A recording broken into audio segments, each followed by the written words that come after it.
Shalom, puji Tuhan boleh berjumpa kembali di dalam program DIK, Depth Inside Growth, bersama saya Pendeta Edward Taliwongso, di mana dalam program ini kita akan mempelajari Alkitab secara mendalam untuk memperluas wawasan dan mengharapkan terjadi pertumbuhan iman. Program ini menyajikan diskusi dan kajian mendalam mengenai tokoh, tema, ataupun narasi tertentu di dalam Alkitab. Pada kesempatan ini kita melanjutkan seri The Ten Commandments dan topik yang kita angkat pada malam hari ini adalah hukum yang memerdekakan. Bagian kedua yaitu tentang jangan membuat bagimu patung untuk disembah. Saudara-saudaraku, walaupun perintah ini diucapkan ribuan tahun yang lalu, tetapi apa kira-kira relevansinya untuk kita yang hidup di zaman modern ini? Betapa pentingkah hukum ini di dalam pertumbuhan kerohanian orang Kristen? Kita akan mencoba melihat dan mendalami bukti-bukti Alkitabiah yang akan menolong saudara dan saya untuk melihat hukum ini dari sudut pandang yang berbeda. Bukan sebagai beban, tetapi sebagai hukum yang akan memerdekakan kehidupan kita. Saya mengundang saudara-saudara untuk berpartisipasi, atau saudara yang menyaksikan tayangan ini lewat Facebook atau YouTube, disilakan untuk menuliskan komentar yang positif sehubungan dengan topik yang kita angkat pada kesempatan ini. Dan untuk membahas pelajaran kita pada kesempatan ini, kami telah mengundang seorang narasumber. Narasumber kita pada kesempatan ini adalah Pendeta Hokgi Kabanga, Master of Arts in Religion. Dalam pengalaman hamba Tuhan, beliau telah melayani selama 23 tahun. Beliau telah menikah dengan Ibu Mildred Kawung dan keluarga ini dikaruniai Tuhan 3 orang anak. Menyelesaikan pendidikannya di Adventist International Institute of Advanced Studies Filipina pada tahun 2019 dengan gelar Master of Arts in Religion dengan penekanan studi Biblika. Dan saat ini hamba Tuhan dipercayakan sebagai chaplain di Unclub Adventist Laboratory School Air Menidi, Manado. Dan saudaraku, tanpa panjang lebar kita langsung akan menyapa narasumber kita pada kesempatan ini. Apa kabar Pendeta Hokgi Kabanga? Puji Tuhan, baik, sehat. Ya, terima kasih Pendeta, di tengah-tengah kesibukan dan pelayanan boleh menyempatkan waktu untuk datang di studio Cornelius Media. Saya percaya ini adalah yang kedua bagi Pendeta untuk melayani di Cornelius Media. Sekali lagi terima kasih Pendeta. Sama-sama, puji Tuhan. Pemirsa di rumah tetaplah bersama dengan kami karena setelah yang satu ini kita akan kembali bersama dengan narasumber kita, Pendeta Hokgi Kabanga, tetap di program DIK, Depth Inside Growth. Diskusi dan kajian mendalam mengenai tokoh, tema, atau cerita tertentu di dalam Alkitab. Memberikan motivasi dan bimbingan untuk menggunakan metode yang tepat dalam membaca Alkitab. Selalu saksikan program Depth Inside Growth setiap hari Jumat pukul 19 waktu Indonesia Tengah di YouTube channel Cornelius Media, Bridge to the Truth.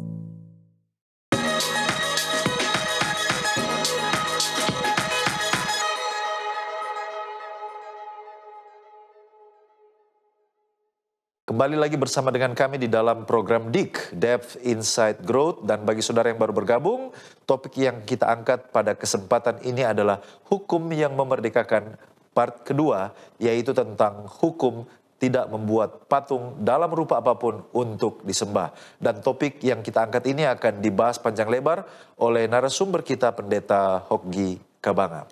Dan pemirsa di rumah, kita akan membaca kitab suci, tetapi sebelumnya mari kita berdoa untuk meminta tuntunan Roh Kudus. Bapa kami, Allah sumber segala pengetahuan dan penerangan, kami datang kepadamu kembali pada kesempatan ini, meminta pertolongan Tuhan menjadi bagian kami ketika kami akan membuka lembaran kitab suci-Mu dan akan mempelajarinya. Berkat Tuhan dan urapan Tuhan secara khusus, kiranya boleh menjadi bagian hamba Tuhan Pendeta Kabanga yang akan menuntun dalam diskusi Alkitab ini. Kiranya kami semua dapat menerima manfaat rohani yang besar, memperluas wawasan kami, dan semakin mempersiapkan kami bagi kedatangan Tuhan yang kedua kali. Kami serahkan diskusi Alkitab ini ke dalam tangan-Mu. Di dalam nama Yesus Kristus kami sudah berdoa. Amin.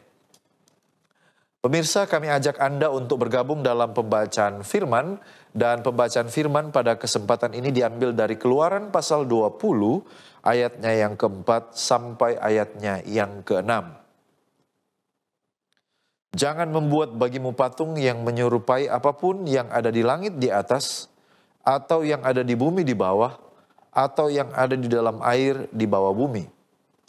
Jangan sujud menyembah kepadanya atau beribadah kepadanya, sebab aku, Tuhan Allahmu, adalah Allah yang cemburu, yang membalaskan kesalahan bapa kepada anak-anaknya, kepada keturunan yang ketiga dan keempat dari orang-orang yang membenci aku. Tetapi aku menunjukkan kasih setia kepada beribu-ribu orang, yaitu mereka yang mengasihi aku dan yang berpegang pada perintah-perintahku. Demikianlah pembacaan kitab suci akan menjadi landasan dari pembahasan kita pada kesempatan ini.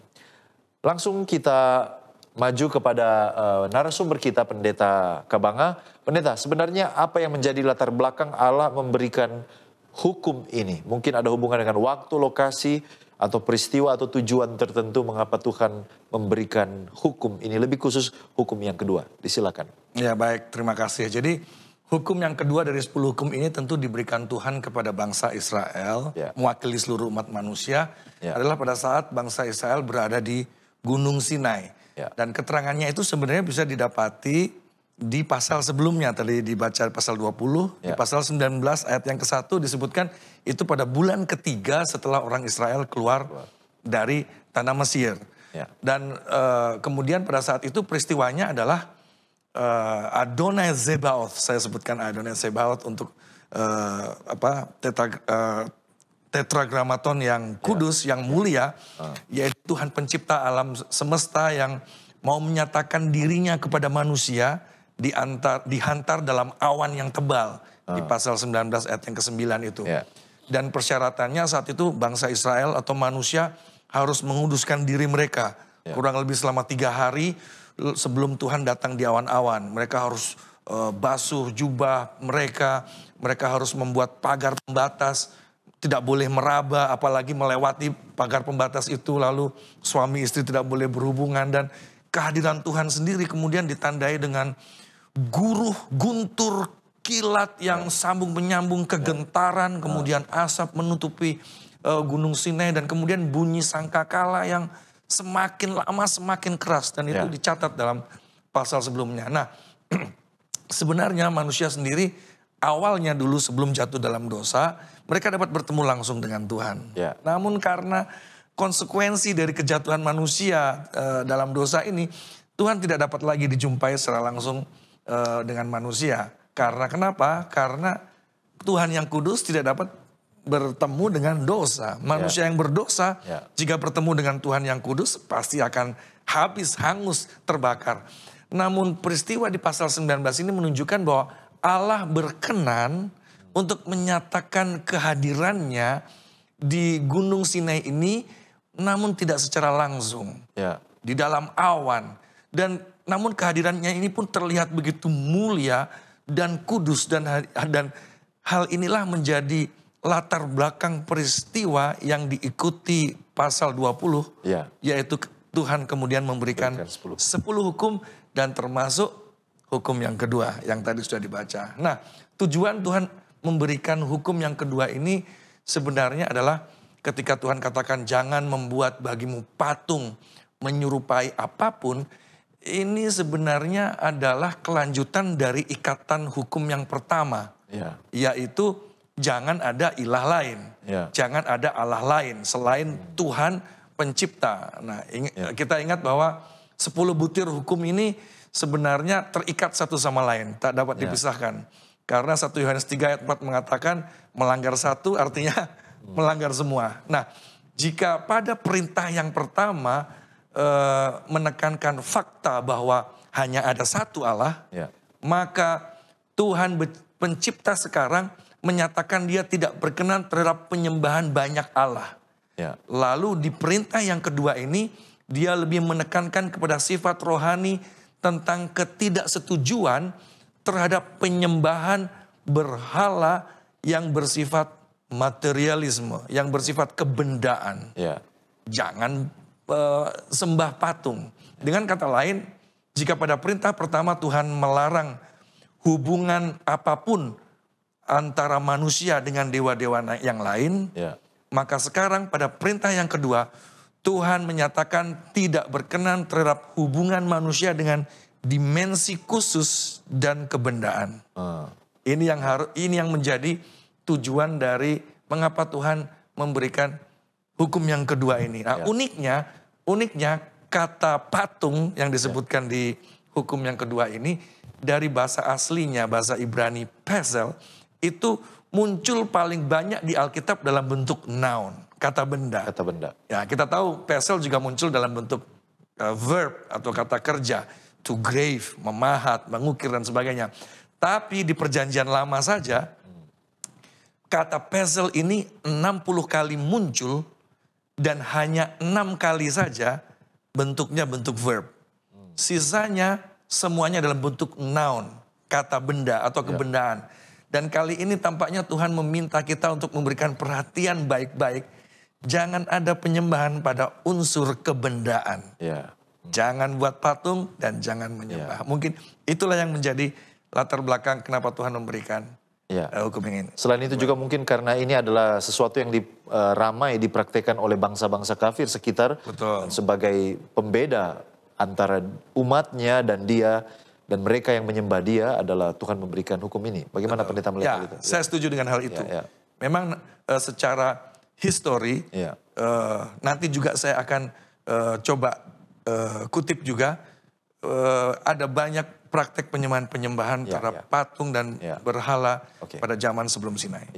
Baik, pendeta, kita percaya bahwa hukum Allah itu kekal. Itu berarti kalau seandainya kita bertanya, apakah hukum ini memang nanti diucapkan atau ada pada waktu Sinai, ataukah mungkin secara prinsipnya sudah ada sebelum peristiwa Sinai? Bagaimana pendeta melihat hal ini? Saya aminkan dulu tadi yang dikatakan oleh pendeta Edward bahwa memang sifat hukum Allah ini kekal. Itu sebabnya selagi ada Allah, ada hukumnya. Jika Allah tidak ada, maka tidak ada hukumnya. Dan hukumnya ini melekat dengan kealahan itu sendiri. Dia sudah ada, dia dulu ada, dia sekarang ada, dan dia selamanya akan ada. Itu sebabnya secara prinsip sebenarnya hukum ini sudah ada ketika Allah itu ada. Dan tetapi peristiwa dalam kejatuhan, dalam Kejadian pasal 3 sebenarnya juga menunjukkan bahwa ada pengalihan penyembahan dari Allah kepada bentuk yang lain. Ini peristiwa-peristiwa yang mengantar sebelum Sinai. Yaitu di Taman Eden contohnya. Nah, jangan lupa salah satu definisi penyembahan adalah memusatkan perhatian dan pikiran kita kepada hal-hal tertentu, apakah itu secara natural, alami, ataupun supernatural atau non-alami. Nah, ketika manusia tertipu oleh dusta setan di Taman Eden, maka saat itu setan sendiri sebenarnya sedang mengalihkan perhatian hati dan pikiran manusia dari perintah Allah, dari hukum Allah, kepada bentuk penyembahan yang lain, yaitu pada diri sendiri. Kamu akan jadi seperti Allah. Juga kepada filsafat hidup keabadian di luar Tuhan pencipta, yaitu kamu tidak akan mati walaupun kamu tidak menurut hukum Allah. Nah, Kejadian 3 ayat 6 sendiri itu menunjukkan indikasi ketertarikan manusia juga kepada unsur kebendaan. Karena di situ dicatatkan textual evidence-nya adalah buah pohon itu tampaknya baik dan untuk dimakan dan sedap kelihatannya. Lagi pula pohon itu menarik hati, lagi-lagi menarik hati dan memberi pengertian, pemikiran. Seperti dialihkan kepada unsur kebendaan. Lalu ada juga peristiwa yang lain. Dalam Kejadian 11 itu bentuk pemujaan manusia terhadap Menara Babel. Ini ada juga salah satu pengalihan hati dan pikiran manusia lebih kepada pemujaan terhadap kebendaan. Menara yang diagungkan. Kemudian Kejadian 12. Ketika Tuhan memanggil Abraham keluar dari tanah nenek moyangnya, maka secara historically, secara sejarah, sebenarnya di negeri Abraham ini ditunjukkan adalah negeri yang mempraktekkan penyembahan-penyembahan kepada berhala-berhala dan kepada unsur-unsur kebendaan dan patung-patung. Itu sebabnya Tuhan mau supaya bangsa Abraham keluar dari negeri itu.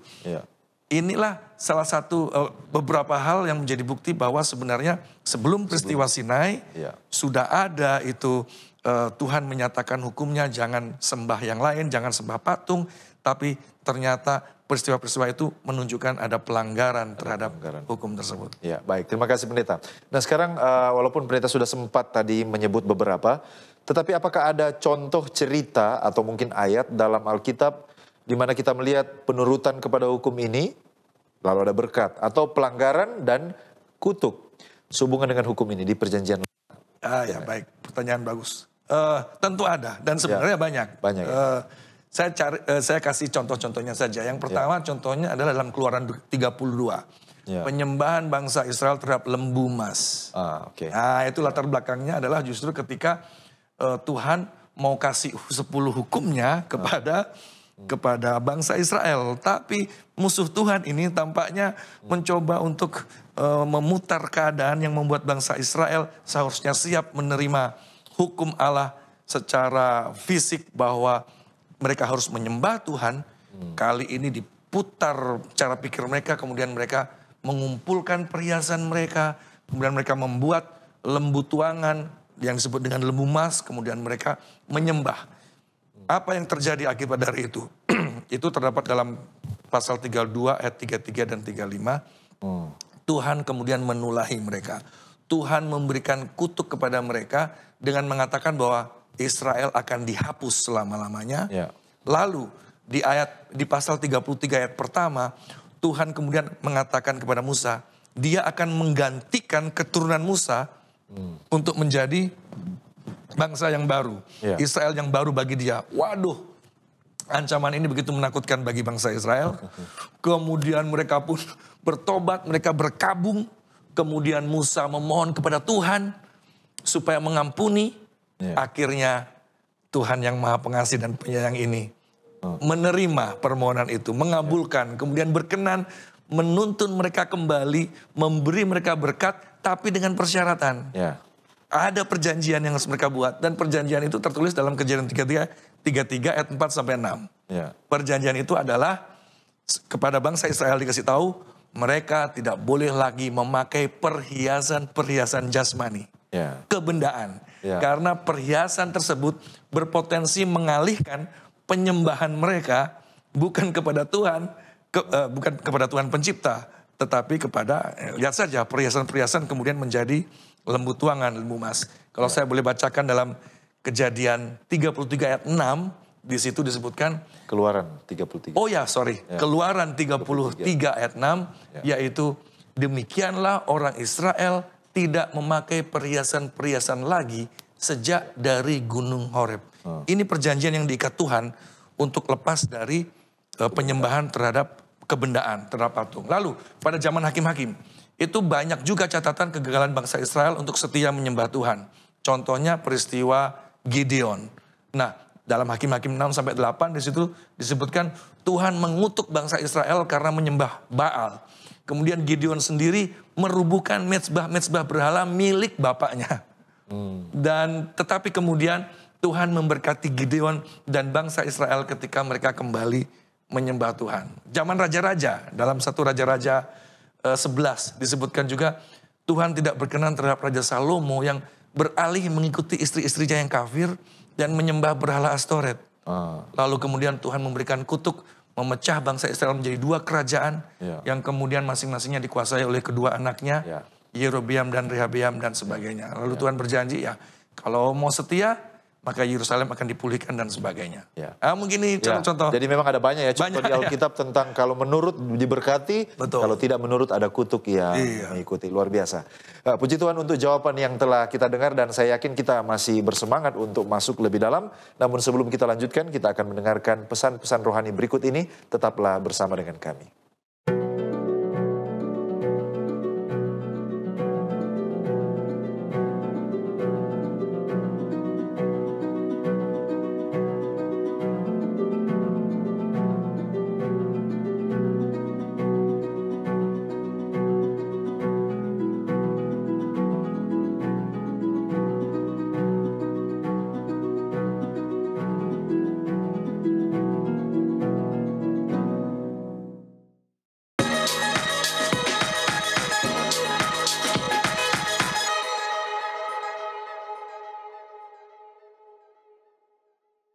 Kembali lagi di program DIK, Depth Insight Growth, dan bagi saudara yang baru bergabung, topik yang kita angkat pada kesempatan ini adalah hukum yang memerdekakan bagian kedua, yaitu tentang jangan membuat bagimu patung menyerupai apapun untuk disembah. Dan tadi kita sudah mendengarkan latar belakang dan juga maksud tujuan pemberian hukum ini dan beberapa contoh tentang berkat dalam penurutan dan kutuk ketika melanggar. Kita akan masih masuk lebih dalam bersama dengan narasumber kita, Pendeta Hogi Kabanga.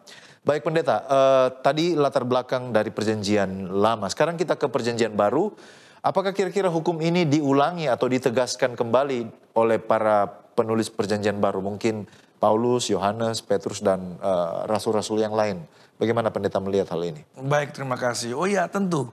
Kenapa? Karena diambil dari kata patung tadi, yang dalam bahasa Ibraninya, bahasa aslinya menggunakan kata peles. Ternyata di dalam Septuagint, yaitu kitab yang menerjemahkan kitab Ibrani ke dalam bahasa Greka, itu digunakan kata edolo dari akar kata edolon. Dan kalau cari kata ini, ternyata muncul berulang kali dalam perjanjian baru, dan konteksnya adalah selalu mengingatkan pengikut Kristus agar menjauhi berhala-berhala kebendaan. Contohnya, Kisah 7 ayat 41. Dalam khotbahnya, Stefanus mengingatkan orang Yahudi agar tidak mengulangi kesalahan nenek moyang mereka dalam menyembah edolon, berhala patung, berhala lembu emas. Kisah 15 ayat 20. Konsili Yerusalem, para rasul kemudian membuat ketetapan bagi para pengikut Kristus bahwa seharusnya mereka abstain from things polluted by edolon. Menjauhkan diri dari segala hal yang dicemarkan oleh Penyembahan patung berhala ini.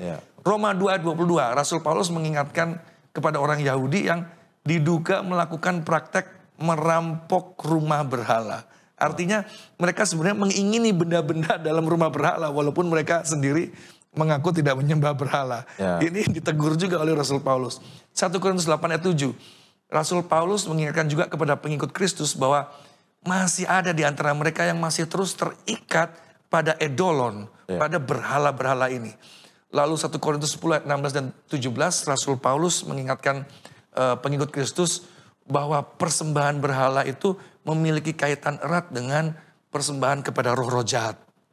Lalu 1 Korintus 12 ayat 2, Rasul Paulus juga menegaskan bahwa mereka yang tertarik pada edolon, pada berhala-berhala ini, sebenarnya mereka ini disebut orang-orang yang belum mengenal Allah.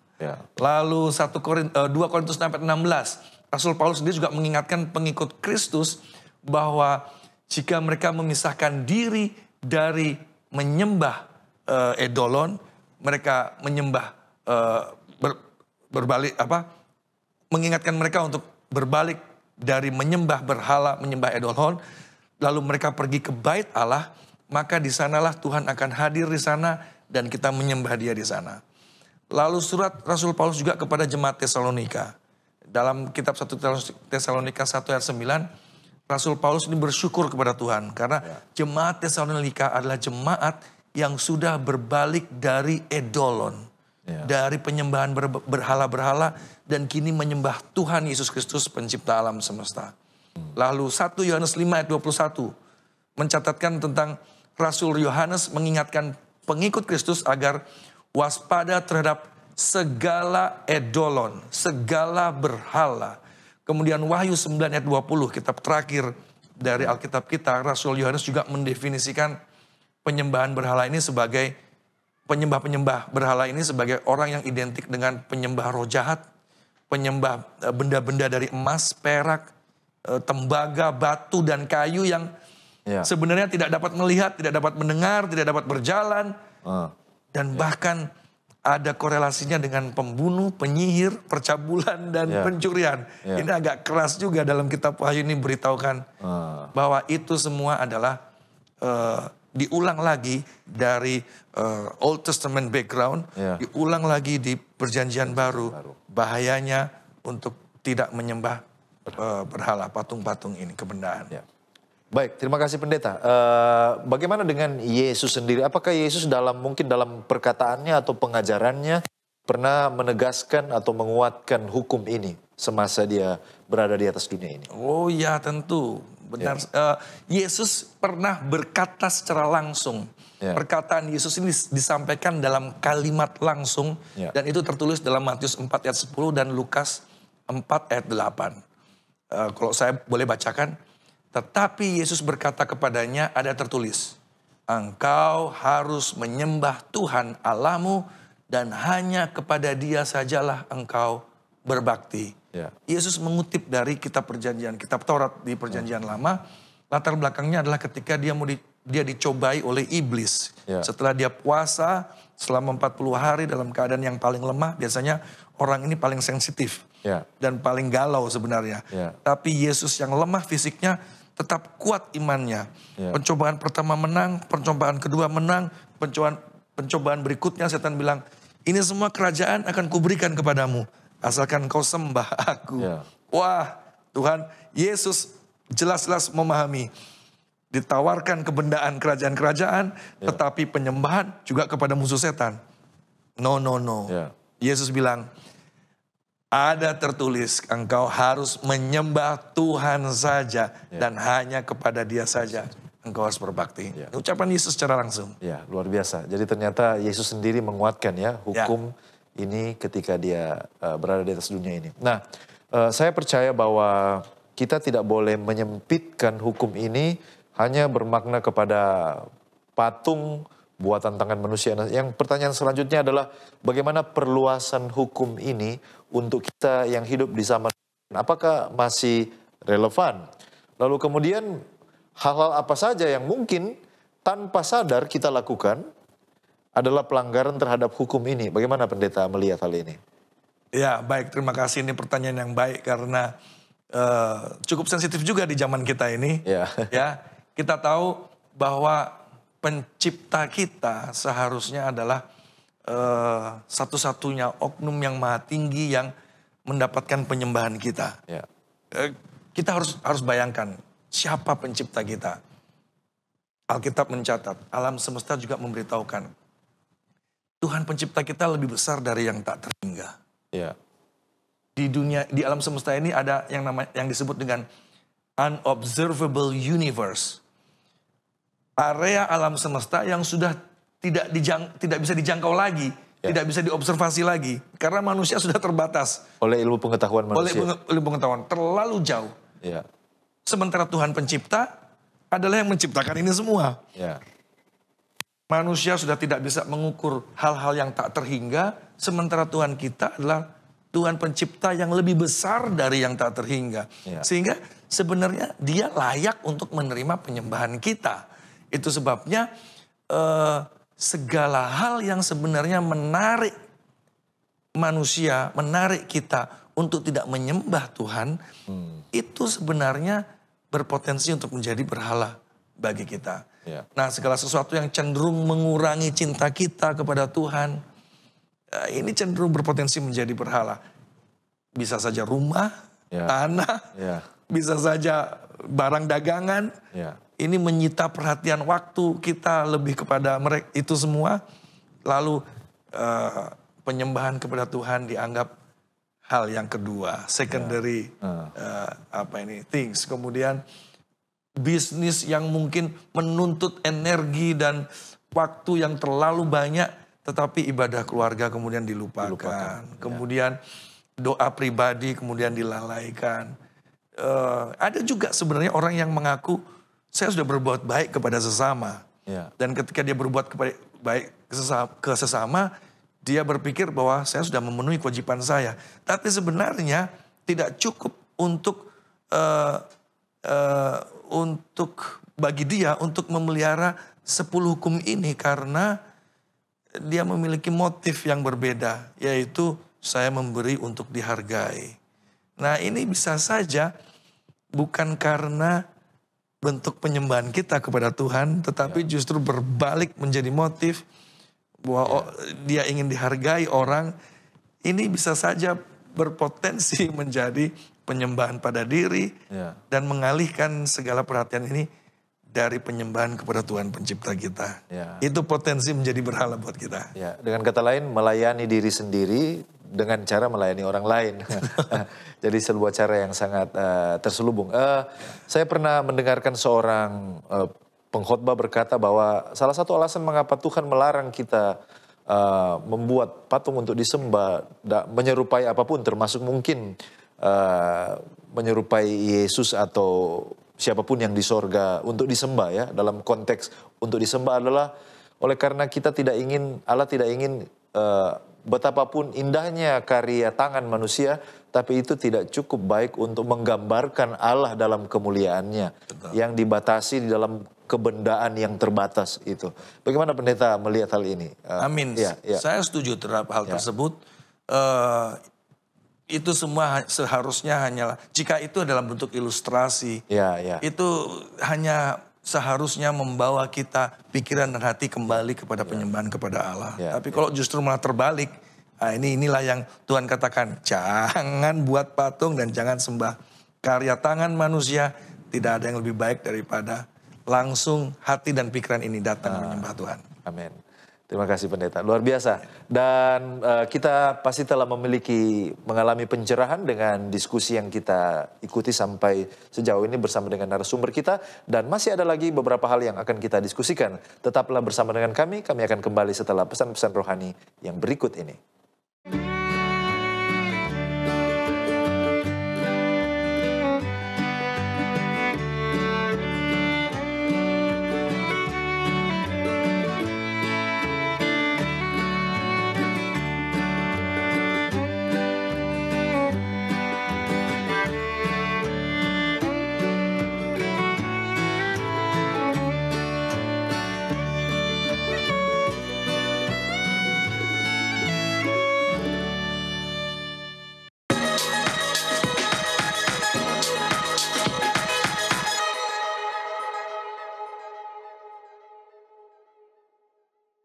Kembali lagi di dalam program DIG, Depth Insight Growth, dan topik yang kita angkat pada kesempatan ini adalah tentang hukum yang memerdekakan, bagian kedua tentang jangan membuat bagimu patung menyerupai apapun untuk disembah. Dan kita masih akan terus melanjutkan bersama dengan narasumber kita, Pendeta Oggy Kabanga. Pendeta, pertanyaan selanjutnya, apakah mungkin ada pesan khusus dari tulisan inspirasi sehubungan dengan hukum kedua ini? Bagaimana? Ya benar. Ada banyak juga sebenarnya, dan saya dapati salah satunya yang menarik perhatian saya dalam buku Sons and Daughters of God, halaman 58. Di situ dikatakan bahwa ada banyak orang yang hatinya begitu tertarik oleh kemakmuran, sehingga mereka melupakan Tuhan, dan bahkan melupakan sesama. Orang-orang ini mengaku Kristen, tetapi mereka menghiasi diri mereka dengan, ini agak keras juga sebenarnya.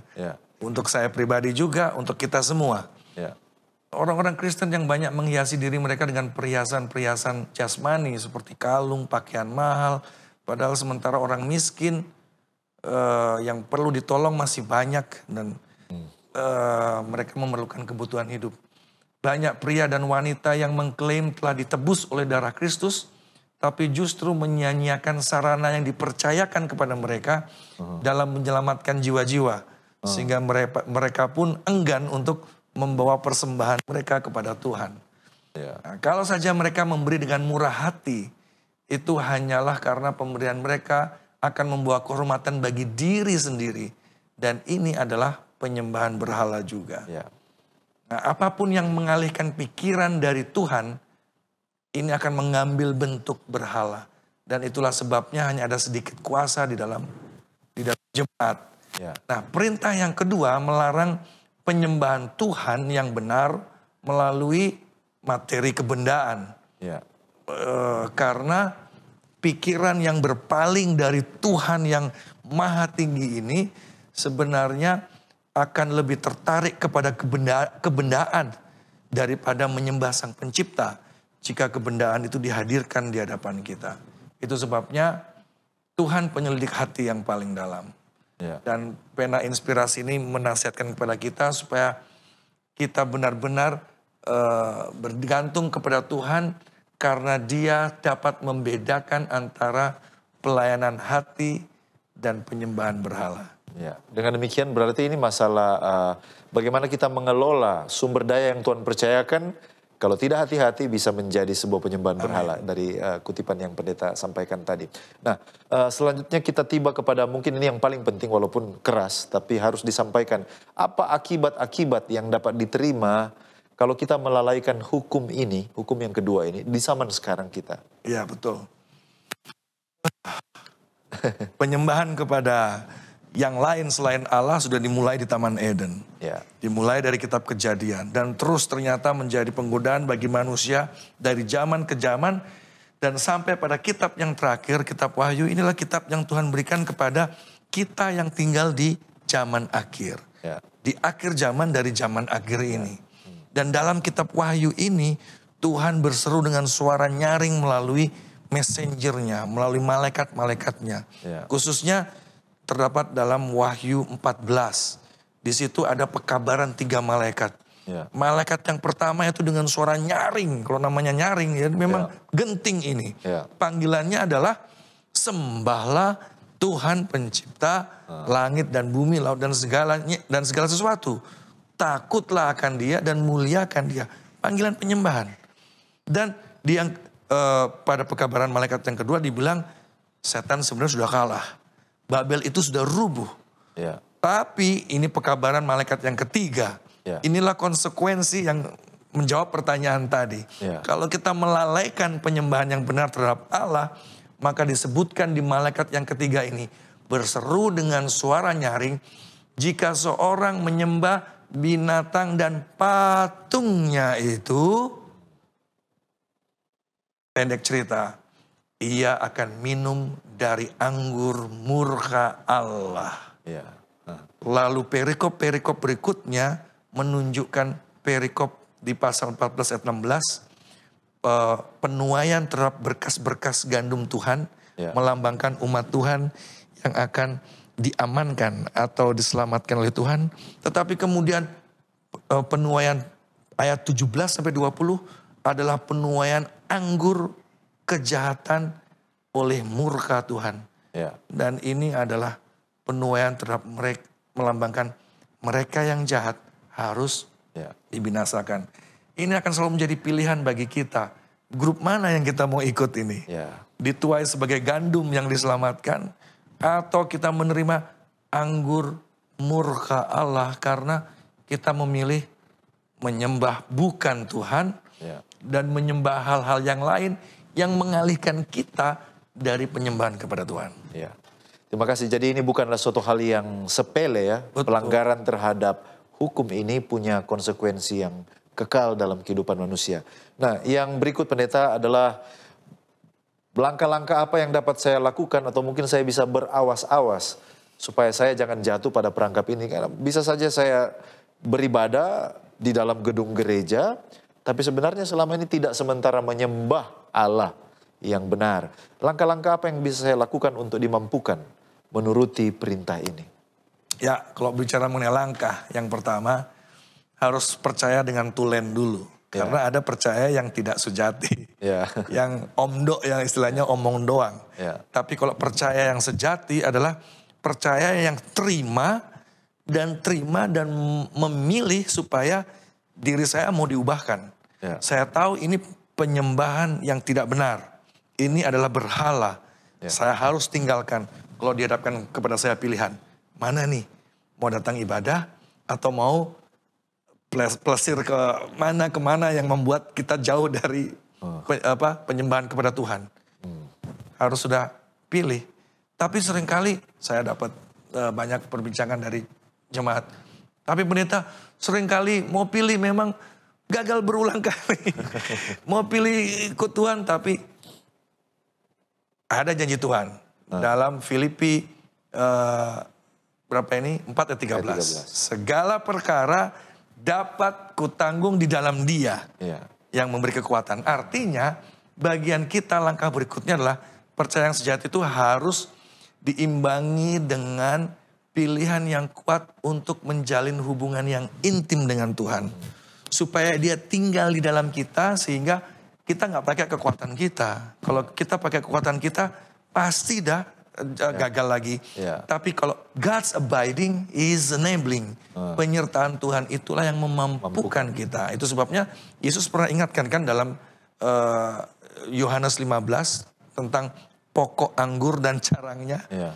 Yesus pokoknya, kita ranting-rantingnya, tinggallah di dalam aku. Yesus bilang, aku di dalam kamu, di luar aku, you can do nothing.